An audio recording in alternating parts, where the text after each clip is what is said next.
தம் கிருபை பெரிதல்லோ என் ஜீவனிலும் அதே இம்மட்டும் காத்ததுவே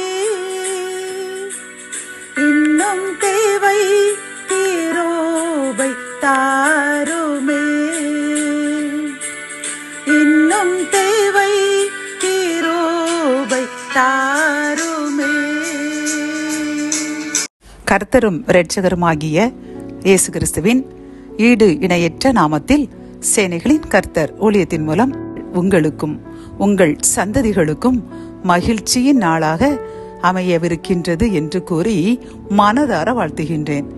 இன்று நாம் அறியவிருக்கும் கிருபையின் வார்த்தைகள் தானியேல் 2ஆம் அதிகாரம் 21ஆம் வசனம்.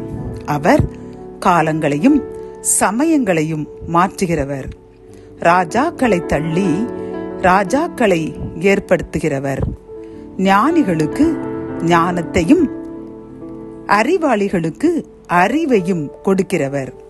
கத்தோலிக்க வேதாகமம் இவ்வாறு கூறுகின்றது.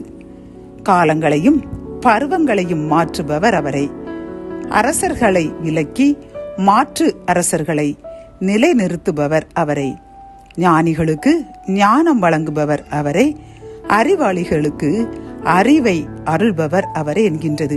பிரியமானவர்களே, இன்று இந்த கிருபையின் வார்த்தைகள் மூலம் கர்த்தர் நமக்கு கூறும் ஒரு நல் ஆலோசனைகளும் அறிவுரைகளும் என்னவென்றால், உலகத்தில் நடைபெறுகின்ற ஒவ்வொரு காரியங்களும் கர்த்தர் கரங்களில் இருக்கின்றது.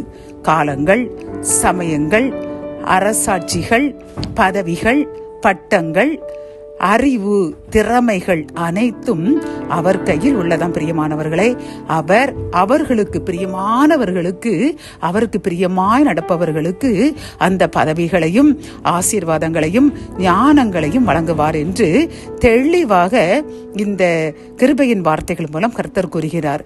நீங்கள் நினைப்பீர்கள், எனக்கு ஞானமே இல்லை, எனக்கு திறமை இல்லை, எனக்கு எப்படி நல்ல வேலை கிடைக்கப் போகின்றது, எப்படி என் பிள்ளைகளுக்கு ஒரு ஆசீர்வாதமான வாழ்க்கை, வேலை வாய்ப்புகள், வசதிகள் வரப்போகின்றது என்று நீங்கள் கலங்கிக் கொண்டிருக்கலாம். ஆனால் கர்த்தர் கூறுகின்றார், அப்படியல்ல. காலங்களையும் சமயங்களையும் மாற்றி ராஜாக்களை தள்ளி நான் ராஜாக்களை ஏற்படுத்தி உங்கள் சந்ததிகளை ஆசீர்வதிப்பேன். உங்கள் பிள்ளைகளுக்கு தேவையான ஞானத்தையும் அறிவையும் கொடுத்து நீங்கள் கவலைப்பட்டிருக்கின்ற இந்த கவலைகளை மகிழ்ச்சியாக மாற்றும் அளவிற்கு இரட்டிப்பான நன்மைகளால் உங்களுக்கும் உங்கள் சந்ததிக்கும் அளிக்க என்னால் முடியும் என்று கூறுகிறார். பிரியமானவர்களே, அப்படி என்றால் நாம் என்ன செய்ய வேண்டும்? உலக பிரகாரமான மனிதர்கள் உடன் அலைவதையும் அவர்களுக்கு காக்கா பிடித்து கொண்டு என்று கூறுவார்கள், அவர்களுக்கு தூபம் காட்டிக்கொண்டு அவர்களை மகிழ்வித்து அவர்கள் மூலமாக நமக்கு காரியங்கள் நடந்துவிடாதா என்று மனிதர்கள் பின்னால் அலைந்தால் நமக்கு அது நிந்தைகளும் அவமானங்களும் ஏமாற்றங்களும் தான் வரும். பிரியமானவர்களே, ஆகவே நாம் இன்றிலிருந்து எந்த மனிதர்களை நம்ப வேண்டாம், எந்த அரசியல்வாதிகளையோ எந்த அதிகாரிகளையோ நம்ப வேண்டாம்.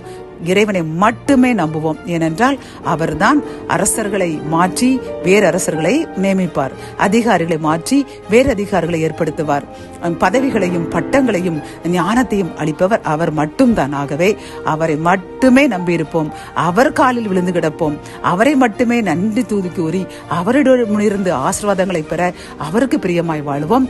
கர்த்தர் இந்த நாளிலிருந்து உங்கள் சந்ததிகளுக்கு ஏற்ற ஆசீர்வாதங்களை வழங்கி இரட்டிப்பான நன்மையால் நிரப்புவார். ஜெபம்.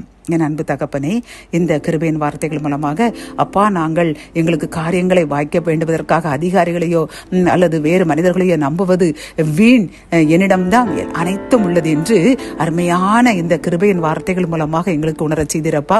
இந்த செய்தியை கேட்டுக்கொண்டிருக்கின்ற சகோதரனோ சகோதரியோ ஏதோ ஒரு காரியத்திற்காக மனிதரை நம்பி இருக்கலாமாப்பா, அதற்காக அவர்கள் இப்பொழுது மன்னிப்பு கேட்கின்றார்கள். இன்றிலிருந்து உம்மை மட்டுமே நாங்கள் நம்பி வாழுவோம்.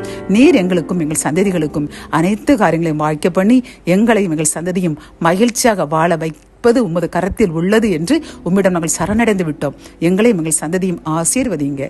மீட்பர் இயேசுவின் மூலம் ஜெபம் கேளும் நல்ல தகப்பனே, ஆமேன்.